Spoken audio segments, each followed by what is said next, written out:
So yesterday was M4 iMac Day, and gazing into my crystal ball of infallibility, I can confidently predict that tomorrow will be M4 Apple Pippin Day.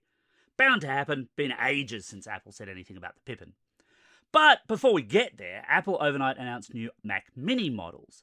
It could have just gone down the here's the iMac with no screen and a slight spec bump route, but it didn't entirely, with some interesting implications for value and usability. Here's my early thoughts.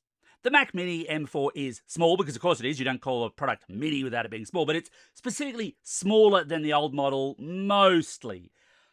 Apple hasn't actually done anything to change up the Mac Mini design for some time now, so this kind of refresh is actually kind of nice to see. The new models measuring at 12.7 by 12.7 centimeters, compared to the older models that were 19.7 by 19.7. So they're smaller squares in that dimension, but part of the way that Apple's achieved that is by making the new Mac Minis a little taller, at 5 centimeters tall, compared to 3.58 for the older models. And I reckon that's a decent enough trade-off. And also I feel, though Apple would never actually cop to this, a little bit of recognition of the fact that there's a whole host of small form factor PCs competing with the Mac Mini now. These also feel like much more practical machines, and that's exemplified by the fact that they have front-facing USB ports. And look, I mentioned this in my thoughts about the iMac yesterday, that one of the details that really bugged me there was that it was design first, practicality second, and the Mac Mini M4 appears to be the reverse of that, because no matter which model you buy, you get a couple of USB-C ports at the front and then a trio of ports at the back. And that's great. It's super usable, especially in this size and form factor, because, well, technically it's the front and back, but this thing's a square. It could be the left and right sides, depending on how you actually put it on your desk. Probably the issue that's going to get picked up most about the design is the fact that the power button's on the bottom of the computer now. It's on the underside. And look, that doesn't entirely feel like it's a we want clean design kind of call to me. And I don't personally sit in the market of people who go, well, I always leave it on, so the power button being under there is not a problem to me. Although, more power to you if you are. I feel like it's a little environmentally wasteful. I tend to downcycle my computers when I'm not using them to save on my power bill, if nothing else. But at the same time, this is a small computer. It's not exactly going to be all that hard to reach that button when you need to switch it on or switch it off. It's still an unusual call, mind you. The absolute original Mac Mini, going back many years now, was, let's be honest here, just Apple's low-cost Mac. It never uses the word cheap. I'm not sure that Siri understands what that word means, but that's what it was.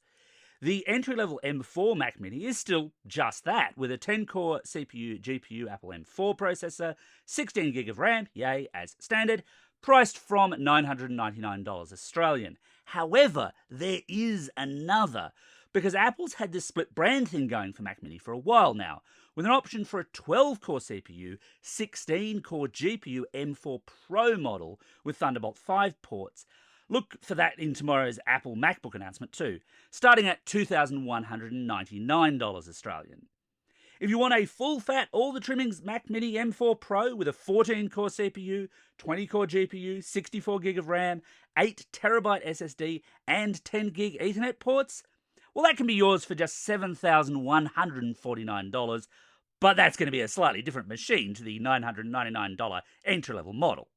And my final thought here is a comparative one, because while Apple will announce its MacBook Pros tomorrow, and that's probably going to get a lot of attention, the reveal of the Mac Mini really makes me wonder who the M4 iMac is for, because I'm struggling to see who would want the iMac outside of the it looks pretty crowd.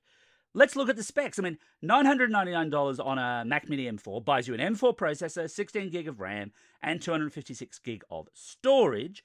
Or you can have the exact same specs in the iMac with fewer accessible ports and, okay, some color in play for $1,999.